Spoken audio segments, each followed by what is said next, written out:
Yeah, okay. I just got back in from watching Nope, Jordan Peele's third um big budget directorial debut or film, whatever. And everyone's praising it and just heaping lauds of praise upon it, calling it Hitchcockian, Spielbergish.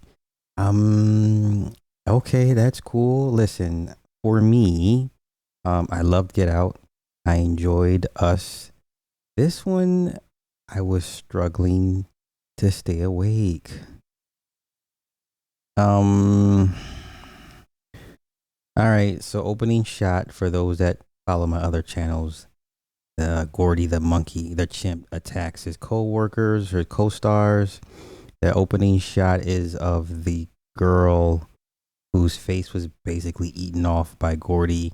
One shoe on, one shoe off. And then it cuts to present day with OJ and M dealing with Hollywood, the horse business. The father, played by Keith David, dies as a result of the alien excrementing non organic waste. It's just like the remake or the reboot of War of the Worlds with Tom Cruise when the aliens would spew out the red mist and cover the areas all red. Same thing here is when the alien flies over the house and basically poops out um all the metals and then the red blood. Um so basically the alien is an airborne creature that basically sucks organic beings into its hole, its opening, and you can hear the people being digested alive. It lives in the sky, so it basically hides behind clouds. And then there's these metaphors and juxtapositions about the men trying to tame wild animals and beasts. There's a quote at the very beginning by Nuha or something like, I made you a spectacle, or you come from violent filth, and now I made you a spectacle. So the running theme is um, with Jupe, right? The survivor of the Gordy incident. The animal trainers tried to tame the wild chimp. The chimp goes nuts after hearing a balloon explode. Jupe tries to do the same thing with this alien creature, and then it backfires, and the creature sucks everybody up in the park. 40 people go missing. And then you can also apply that to OJ and his father with the taming of the horses. And then OJ comes up with a night with a theory that it's a predator, so you gotta treat it like a predator. You enter an agreement with the predator, right? You never directly look at it because if you look at a predator, you're signaling confrontation.